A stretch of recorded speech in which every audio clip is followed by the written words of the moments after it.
Hello guys, the depth queen स्वागत करती है अपने डार्क डेप्थ वर्ल्ड में। और आज जिस मूवी के बारे में मैं बात करूंगी उसका टाइटल और उसकी कहानी बिल्कुल ही कंट्रास्ट है। मैं खुद बहुत ज़्यादा कंफ्यूज हो गई जब मैंने इस फिल्म को देखा, और फिर मेरे दिमाग में एक ही ख्याल आया कि भाई कहानी ऐसी है और टाइटल ऐसा है। देखिए, मैं अब आप लोगों पर ही डिसाइड करती हूँ, आप लोगों पर ही छोड़ती हूँ कि क्या आप लोग मेरी इस असमंजस को समझ पाएंगे या नहीं। ये आप कमेंट सेक्शन में ज़रूर बताइएगा। तो चलिए, ज़्यादा रोमांच बनाए बगैर मैं इस वीडियो को शुरू करती हूँ। आज जिस मूवी की मैं बात करने वाली हूँ ये आई थी 1997 में। इसमें थी रेखा, जी हाँ, द दीवा रेखा, ओमपुरी साहब, डेजी ईरानी और नवीन निश्चल। और इस फिल्म का नाम था आस्था। अब आप समझ गए होंगे मेरी दुविधा कि नाम ऐसा है तो शायद आपको भी लगेगा कि भाई ये कोई भक्त और भगवान के बीच की आस्था पर बनी ये फिल्म होगी, लेकिन नहीं, बिल्कुल नहीं। यहाँ पर ना कोई भक्त है ना कोई भगवान है। यहाँ पर तो इंसान है, इंसान की हसरतें हैं, तमन्नाएं हैं, उमंगें हैं, और उनको जस्टिफाई करने के लिए, उनको किस तरीके से पूरा करने के लिए जो रास्ता इख्तियार किया जाता है उसको जस्टिफाई करने की ये फिल्म है। और मैं आपको बताऊं, जब ये फिल्म अपने दौर में आई थी तो काफ़ी कंट्रोवर्सी तो रही थी। इस फिल्म के जो गाने फिल्माए गए थे, ख़ास तौर पे ओमपुरी साहब और रेखा जी के बीच में बहुत ही बोल्ड सीन थे। ये जो पूरी की पूरी फिल्म है ये काफ़ी बोल्ड सब्जेक्ट पर बनी है, और शायद यही वजह है कि ये फ़िल्म जितनी तेज़ी से इसने हाइप पकड़ी, लेकिन उसके बाद ये फ़िल्म ज़्यादा कहीं उसके बाद टिकी नहीं, क्योंकि वाकई लोग इस तरह के सब्जेक्ट को देखने के लिए तैयार नहीं थे। वो बात अलग है कि आज जो है इस तरह की हरकतें खुलेआम हो रही हैं, खुले मंचों पर हो रही है। अगर मैं और भी ज़्यादा खुल के कहूँ तो सोशल मीडिया पे तो खुल खुल कर ये चीज़ें हो रही हैं। जी हाँ, इसमें कहानी एक ऐसी महिला की है जो अपनी सुइच्छा से प्रोस्टिट्यूशन के व्यापार में, यानी कि देह व्यापार जो होता है, देह बेचने का जो व्यापार होता है, उसमें वो प्रवेश कर जाती है बिना किसी ज़ोर ज़बरदस्ती के या बिना किसी चालबाजी के। या तो होना कि भाई उस औरत को कुछ खिला पिला कर जो है नशीले पदार्थ देकर इस प्रोफेशन में धोखे से लाया गया हो, या ज़ोर ज़बरदस्ती करके उसे अगवा करके इस प्रोफेशन में लाया गया हो। ऐसा बिल्कुल नहीं है, बल्कि उस औरत को ये होता है कि मेरे घर में मेरा पति और मेरी जो बच्ची है वो एक अच्छी ज़िंदगी जिए, इसीलिए वो जो है प्रोस्टिट्यूट के व्यापार में आ जाती है। और कहीं ना कहीं वो ये करती है, भले ही उसको इसका अफसोस होता भी है, लेकिन जब उसे इसके बेनिफिट्स दिखाई देते हैं तब उसे अच्छा लगने लगता है। और कहीं ना कहीं वो ये उम्मीद करती है कि जब उसके शौहर को इन बातों का पता चले तो वो उसे एक्सेप्ट करे। कहीं ना कहीं इस फिल्म के ज़रिए जो है चीटिंग जैसे अपराध को भी, जो एक शादीशुदा जीवन में चाहे पत्नी की तरफ से हो या पति की तरफ से हो, मैं तो दोनों की तरफ से ही इसे सपोर्ट नहीं करती हूँ।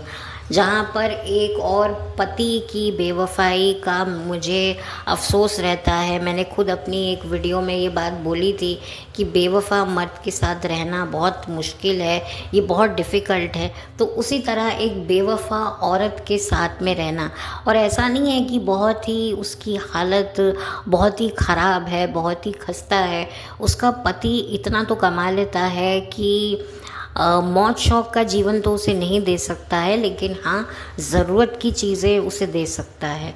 तो इसकी वजह से जो है वो ये रास्ता अपना ले कि भाई वो अपने आप को बाज़ार में बेचने निकले। क्यों? क्योंकि उसे बाज़ार की कुछ चंद महंगी चीज़ों को ख़रीदना है। इसके लिए बजाय कि वो कोई नौकरी कर ले या कोई घर बैठे कोई ट्यूशन पढ़ा दे। देखिए, ये फिल्म तो 90s के दशक की है, 1997 के दौर की है। आजकल तो जो औरतें काम करना चाहती हैं, घर में कोई पैसे की तंगी है, तो वो अपना यूट्यूब चैनल खोल लेती हैं कि भाई हम ब्लॉगिंग से पैसा कमा लेंगे। पहले होता था कि औरतें जो हैं घर में सिलाई कढ़ाई बुनाई की क्लासेस ले लेती थीं या बच्चों को थोड़ा बहुत ट्यूशन पढ़ा देती थी, जिसकी वजह से थोड़ा सा घर में जो है एक आर्थिक पति की मदद हो जाती थी, या फिर कोई पापड़ अचार या इस तरीके से घर पे जाकर किसी के घर खाना बना देना।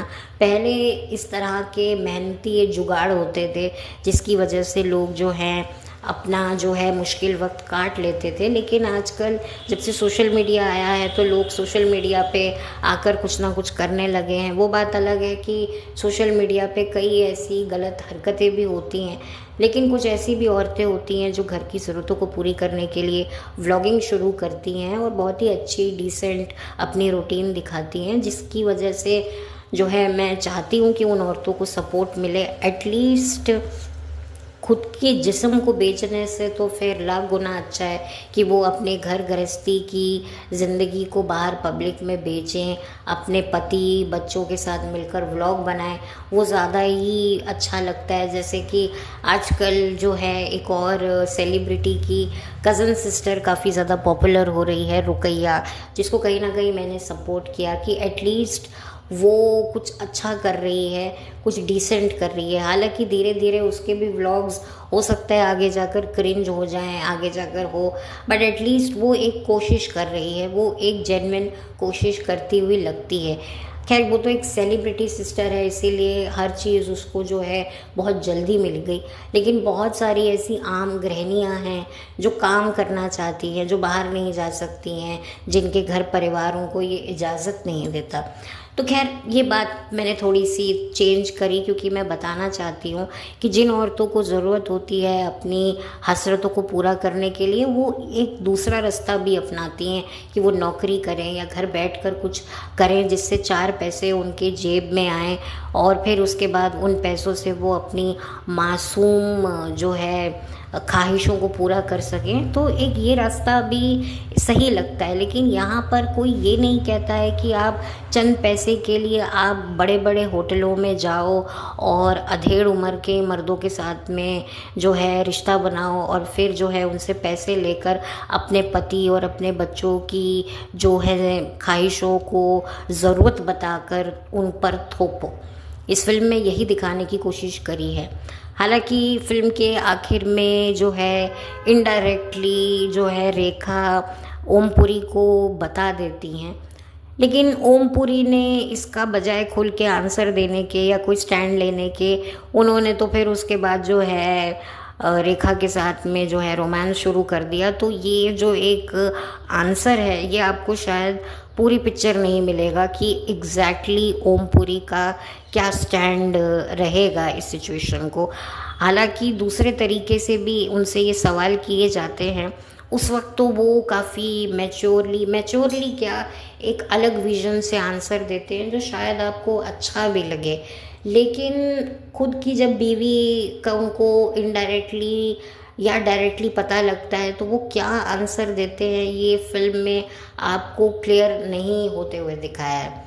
इस फिल्म के जो डायरेक्टर थे वो बासु भट्टाचार्य हैं, वो राइटर भी हैं, डायरेक्टर भी हैं, प्रोड्यूसर भी हैं, और फिल्म के जो गाने लिखे हैं वो गुलजार साहब ने लिखे हैं। हालांकि वो इतने पॉपुलर नहीं हुए थे, और फिल्म का जो म्यूज़िक है वो थंबनेल में जो मैं फ़ोटो लगाऊंगी उस पर वो अवेलेबल होगा, तो आप देख सकते हैं। तो ओवरऑल मैंने इस फिल्म को देखा है क्योंकि कहीं ना कहीं अचानक से बैठे हुए मुझे इस फिल्म का ख्याल आया और मैंने यूट्यूब पर इसे सर्च किया और मुझे यूट्यूब पर ये मिली। और जब मैंने ये देखी तो वाकई मैंने अपना सर पीटा कि ये मतलब कहीं ना कहीं जो मुझे बॉलीवुड पर शक होता था कि बॉलीवुड जो है वो आपके आने वाले सालों को प्रेडिक्ट करता था कि भाई आने वाले समय में क्या होने वाला है। जैसे कि मैंने बताया था कि कुछ कुछ होता है मैं, जो अंजलि बच्ची थी, जिस तरह से उसके हाव भाव थे, 1998 में ये फिल्म आई थी। और आज आप देखिए कि 5 साल की बच्चियां आपको, 5 साल की बच्ची में जो है आपको कुछ कुछ होता है कि अंजलि देखने को मिलेगी। ये इनको कैसे पता होता है? या ये इनके पास कोई दिव्य चक्षु होते हैं, दिव्य दृष्टि होती है, या फिर इनका ये एजेंडा होता है कि हमें लोगों को मैनिपुलेट करना है। भले ही हमारी फिल्म चलेगी नहीं चलेगी वो अलग बात है, बट फिल्म तो लोग देखेंगे, और भले ही एक बार देखें या 2 बार देखें, बट कहीं ना कहीं उनके जहन में ये चीज़ रह जाए। और उसके बाद जो है फिर जो आप देखिए ना कि जैसे ये जो फिल्म मैंने देखी है 97 की ये फिल्म है, इसमें प्रोस्टिट्यूट को कहीं ना कहीं एक हरी झंडी दिखाने की कोशिश करी है, स्पेशली उन औरतों की तरफ से जो हाउस वाइफ है। पहले के टाइम में क्या होता था, हाउस वाइफ्स को बहुत सेफ माना जाता था, ठीक है। पहले के जो हस्बैंड्स होते थे वो वर्किंग वाइफ चाहते ही नहीं थे। वो चाहते थे कि चलो जब तक बच्चा नहीं हो जाता तब तक थोड़ी बहुत नौकरी वोकरी कर लो, उसके बाद तो फिर बच्चे हो जाएंगे तो फिर तुम्हें क्या ज़रूरत है कमाने की। क्योंकि उनको लगता था औरत घर से निकलेगी तो वो बर्बाद हो जाएगी। अब जब हाउसवाइफ्स बर्बाद होते हुए दिखाया जा रहा है तो फिर औरत का वजूद रह जाएगा। ये फिल्म आप देखिए, कहीं ना कहीं आज की जो सो कॉल्ड फेमिनिस्ट हैं उन्हें शायद ये फिल्म अच्छी लग सकती है, लेकिन इसमें कितना बड़ा मैनिपुलेशन है एक औरत के लिए वो कोई समझदार औरत ही समझ सकती है। आप देखिए ना, पहले के ज़माने में किसी ने बड़ी अच्छी बात कही कि पहले औरतें कहीं कपड़े खरीदने जाती थी तो चेंजिंग रूम को बड़ा चेक करती थी कि कहीं कोई कैमरा तो नहीं लगा है कि जब वो चेंज करेंगी तो कोई चीज़ रिकॉर्ड ना हो जाए। और आज आप देखिए कि कैसे रील में सेकंड सेकंड में वो अपने कपड़े उतार रही हैं, कपड़े बदल रही हैं। ना कोई शर्म है, ना कोई कोई उनको कोई डर है। पहले एक लड़की का साड़ी का पल्लू ज़रा सा भी सरक जाता था तो लड़की की जो सांसें हैं, धड़कनें हैं, वो ऊपर नीचे हो जाती थी कि हाय किसी ने कोई सामने से देख तो नहीं लिया। और अब तो खैर साड़ी क्या पहनेंगी, पहले पूरा ब्लाउज ही पहन ले तो ही बहुत है, साड़ी तो बहुत अब दूर की बात है।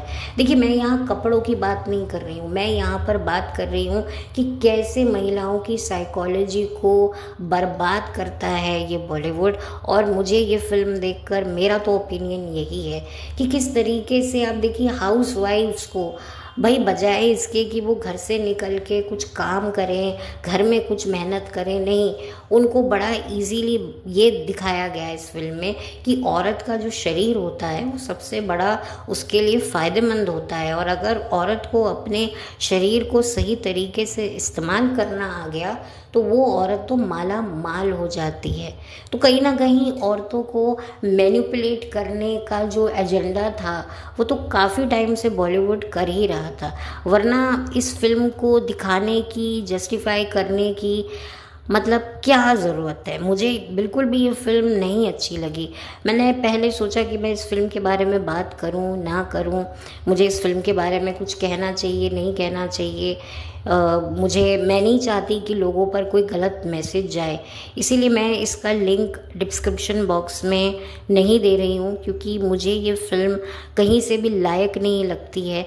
ये मैं नहीं चाहती कि जो हमारी माँओं, हमारी बहनें, हमारी दादियाँ, हमारी नानियाँ, हमने उनको कितना काम करते हुए देखा है। लिटरली मैंने देखा है कि किस तरीके से वो घर संभालती थी, बच्चों को संभालती थी, रिश्तेदारी संभालती थी, अपने हस्बैंड की सोशल लाइफ को भी हैंडल करती थी।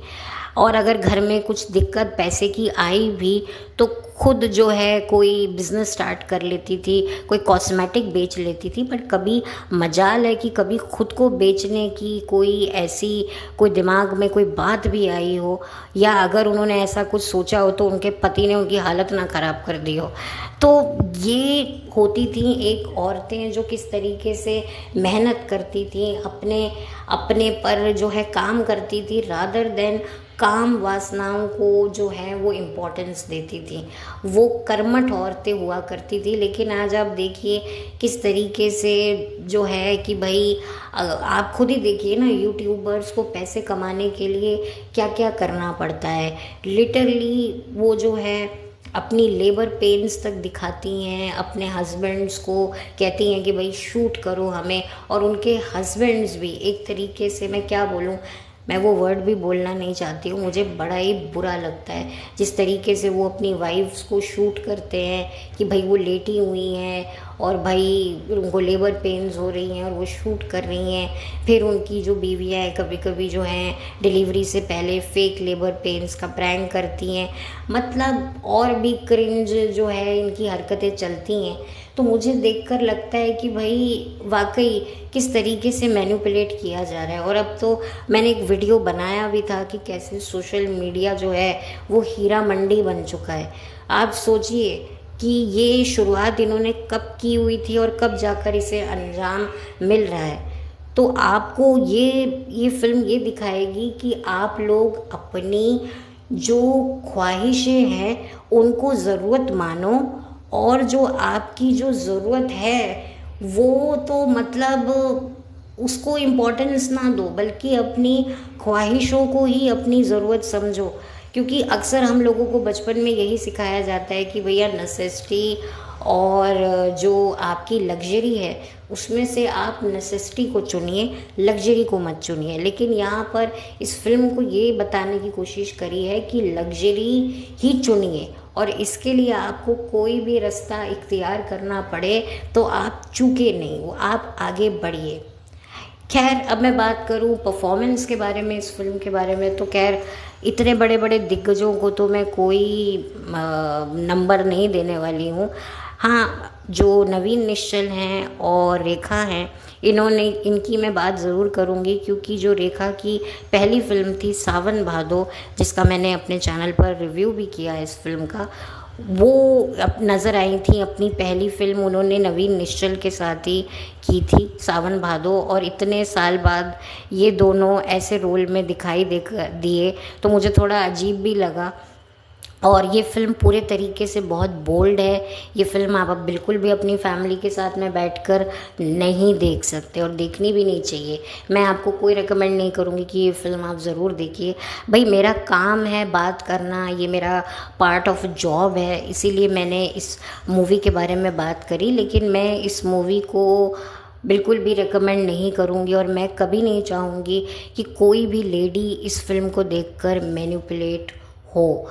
मैं बिल्कुल भी इस फेवर में नहीं हूँ कि भाई एक औरत किसी के साथ भी उठे बैठे सोए, वो उसका चॉइस होता है। नो, ये चॉइस नहीं है, मेरी नज़र में तो नहीं है। विमेन एम्पावरमेंट का मतलब होता है कि भाई काम करना, अपने पैरों पर खड़ा होना, अपने आप को काबिल बनाना, इसको कहते हैं विमेन एम्पावरमेंट। ठीक है ना। एक तरफ कोई टिकटॉकर हो और दूसरी तरफ कोई देश की सिपाही की ड्रेस पहनकर कोई लेडी खड़ी हो, तो आपकी नज़रें किसको देखेंगी? भले ही टिकटॉकर के पास कितने भी सब्सक्राइबर हों, कितने भी फॉलोअर्स हों, कितने भी बड़े बड़े स्टार्स के साथ उसकी तस्वीरें हों, लेकिन जो इज़्ज़त की जो निगाह है वो उठेगी तो उसी पर उठेगी ना, जो हमारे लिए कुछ अच्छा कर रही है, देश के लिए कुछ अच्छा कर रही है। जैसे अभी हाल ही में सिंदूर, ऑपरेशन सिंदूर में जो फीमेल ऑफिसर को देखकर कैसे आप लोगों के मन में रिस्पेक्ट जागी थी, और सबने कहा था कि भाई आइडियल बनाओ तो इनको बनाओ। बेशक इनके पास कोई सोशल मीडिया का कोई बहुत बड़ा वो नहीं होता है, कोई हुजूम नहीं होता है, कोई फॉलोअर्स नहीं होते हैं, ये कोई बड़े बड़े स्टार्स के साथ तस्वीरें नहीं खिंचवाते हैं, बल्कि ये तो जो बड़े बड़े स्टार्स जो चैन से काम कर सकें और नाम कमा सकें उसके लिए ये बेचारे सरहद पे तैनात रहते हैं। तो इनकी जो एक सेक्रीफाइस है, इनका जो बलिदान है, और स्पेशली महिलाएं जिनको लोग समझते थे कि भाई औरतें बड़ी नाजुक होती हैं, कोमल कलियां होती हैं, लेकिन किस तरीके से वो कोमल कलियां नहीं होती हैं बल्कि वो शूरवीर शतरानियां होती हैं। और किस तरीके से आपने ऑपरेशन सिंदूर में उन महिलाओं की जाबाजी देखी है और किस तरीके से उन्होंने देश के लिए अपना जज्बा दिखाया है। तो इसी तरह से मैं ये बात कहूँगी कि ये फ़िल्म बिल्कुल भी पता नहीं क्या सोचकर बनाई गई, डेफ़िनेटली मैनिपुलेशन के लिए ही बनाई होगी। और इसमें जो भी चीज़ें दिखाई गई है, अगर आप ये फ़िल्म देख चुके हैं या ये फ़िल्म देखना चाहते हैं तो मैं आपको रोकूंगी नहीं, लेकिन अगर आप नहीं भी देखते हैं तो आपका कोई नुकसान नहीं होगा, बल्कि मैं कहूँगी कि आपकी आँखें बच जाएंगी। क्योंकि मेरा तो मन था कि मैं अपनी आँखों पर गंगा जल छिड़कूं, क्योंकि मुझे बिल्कुल भी ये फ़िल्म नहीं अच्छी लग रही थी। बट मेरा काम है, मुझे देखना पड़ा। मुझे लगा कि शायद कुछ इस पिक्चर में एंड तक मैं ढूंढती रही कि कोई ऐसी मुझे चीज़ मिलेगी जो मुझे काफ़ी ज़्यादा जो है और भी ज़्यादा प्रोत्साहित करेगी कि मैं आपको रेकमेंड करूँ ये फ़िल्म देखने के लिए। बट अनफॉर्चुनेटली मेरी ये हसरत ही बन के रह गई, क्योंकि एंड तक आते आते इस फिल्म ने मुझे बहुत ही डिसअपॉइंट किया। इस फिल्म में डेज़ी ईरानी भी दिखेंगी, जो अपने वक्त की एक ब्लैक एंड वाइट एरा की मशहूर चाइल्ड आर्टिस्ट थी। और एज़ यूजुअल हनी ईरानी की बहन थी।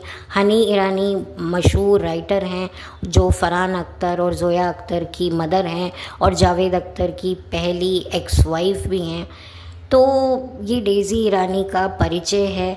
और जैसे ही डेज़ी ईरानी जब अपने बचपन के दौर से निकलकर जवानी के उसमें उन्होंने कदम रखा, दहलीज पे कदम रखा, तो जाहिर सी बात है उनका करियर जो है वो चौपट हो गया। क्योंकि एज़ यूजुअल बहुत कम ऐसे चाइल्ड आर्टिस्ट होते हैं जो बड़े होने के बावजूद भी वैसा मुकाम पाते हैं।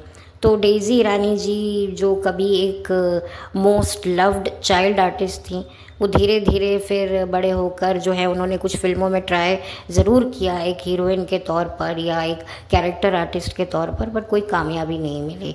और इस फिल्म में भी उनका एक रोल है जो थोड़ा नेगेटिव है। तो बस मैं और ज़्यादा इस फिल्म के बारे में कुछ कहूँगी नहीं, और अब मैं चलती हूँ और लौट कर मिलूँगी। मैं थोड़ी सी डिसअपॉइंटेड हूँ कि इतने अच्छे आर्टिस्ट, इतना अच्छा जो है स्कोप था इस फिल्म को। जब मैंने देखा था, मैंने थोड़ा बहुत, मुझे रफ़ आइडिया था इस फिल्म की कहानी का, बट मुझे इतना नहीं पता था कि मैं इतनी ज़्यादा डिसअपॉइंट होंगी इस फिल्म को देखकर। मैं जेन्युइनली बड़ी डिसअपॉइंट हुई हूँ। और मैं तो चाहती हूँ कि ये फ़िल्म यूट्यूब से चली जाए, क्योंकि मुझे ये बिल्कुल भी फ़िल्म अच्छी नहीं लगी है। मुझे लगता है कि ये फ़िल्म महिलाओं के लिए बिल्कुल भी अच्छी नहीं है। महिलाओं क्या, बच्चे क्या, बड़े बुज़ुर्ग मर्द, किसी के लिए भी देखने लायक नहीं है, मैं तो ये मानती हूँ। तो खैर, अब मैं इस वीडियो को करती हूँ बंद, और बहुत जल्दी मिलूँगी आपसे एक नए वीडियो के साथ। तब तक के लिए लाइक कीजिए, शेयर कीजिए, कमेंट कीजिए और कीजिए मेरे चैनल को subscribe. Thank you so much.